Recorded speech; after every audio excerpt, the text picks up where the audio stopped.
కేసీఆర్ ఏం చేసిండే మరి గత 10 ఏళ్లలో ఏం చేసిండు ఆయన? ఏం చేసిండా 10 ఏళ్ళలో ఆయన ఎందుకు చేయలేదు? ప్రాజెక్టులు కట్టిండు, ఆయన ఆయన చేసిండు, బాగా చేసిండు. హ్మ్. ఆ, బాగా అంటే బాగా చేసిండు. బాగా చేసిండు. రాష్ట్రాన్ని కూడా అప్పుల కుప్ప చేసిపోయిండు అప్పుల అంటారు. కుప్ప చేసిండు అని అంటే అప్పుల కుప్ప ఎట్లా చేసిండు? ఇప్పుడు నువ్వు కొత్తగా ఏర్పడతావు, నీకు సంసారం కావాలంటే అన్ని కుండ, గంజు, మంచం, కంచం ఇవన్నీ కావాలంటే అప్పు చేయాలి కదా.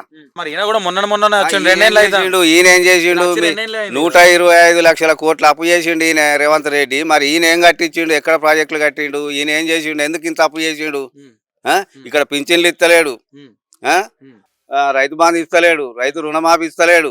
మరి ఈ అప్పులే ఎట్లయితే ఏం చేసిండు? ఈ రూపాయలన్నీ తెచ్చి అప్పు అంటే కేసీఆర్ తెచ్చిన అప్పులన్నీ వాళ్ళ ఇంటికే పోయినాయి తప్పితే రాష్ట్రానికి పోలేదు అని చెప్పేసి లేదు. అంటారు.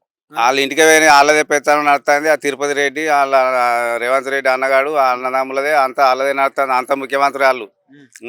ఆ కాన్వాయ్ మనిషి కొట్టి ఇచ్చిండట, అన్నదమ్ములకు మనిషి కొట్టి కాన్వాయ్ కొని ఇచ్చిండట. అంతా వాళ్ళదే నడుతుందని అంటారు.